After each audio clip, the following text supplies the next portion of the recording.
নিজের ভুল বুঝতে পেরে মা আর বাবাকে নিজেই এক করলো সোনা। হ্যাঁ বন্ধুরা, আমরা এমনটাই দেখতে পাবো অনুরাগের ছোঁয়া ধারাবাহিকের আগামী পর্বগুলোতে।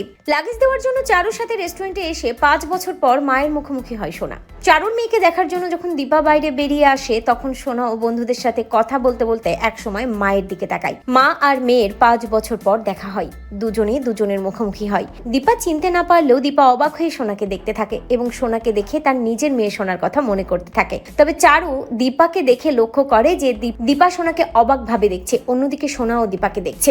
তবে দীপাকে দেখার পর সোনা মনে মনে ভাবে, মা তুমি এখানে, এতগুলো বছর পর তুমি এখানে কি করছো? আর তুমি এই শহরেই বা কি করছো? মা তুমি কেন তুমি আবার আমাদের জীবনে ফিরে? সোনা খুব ভয় পায়, সোনা খুব আপসেট হয়ে যায়। সোনা মনে মনে ভাবে, মা আবার আমাকে মেরে ফেলবে। মা শুধু পাকা মেয়ের মা, মা আমার মা নয়, মা আমাকে ভালোবাসে না, আমি কিছুতেই মাকে আমার পরিচয় দেবো না। সোনা যখন উদ্গ্রীব হয়ে এসব ভাবতে থাকে, তখন দীপার চোখ দিয়ে টপ টপ করে জল পড়ে। আর সোনা সেটা লক্ষ্য করে দেখে। সোনা মনে মনে ভাবে, মা কাঁদছে কেন? তবে কি মা ভালো নেই? আর এই রেস্টুরেন্টেই বা কি করছে মা?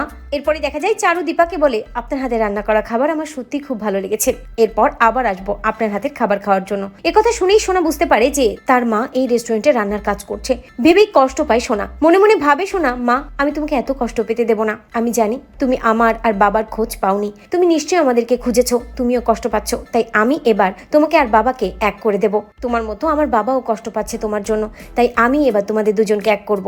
আমি তোমাদের দুজনকে মুখোমুখি করব, আমার বাবা মাকে আমি এক করব। তো বন্ধুরা, তোমরা এটাই চাও তো যেভাবেই যেন নিজের ভুল বুঝতে পেরে বাবা আর মাকে এক করে সোনা? কমেন্ট করে জানাতে ভুলো না।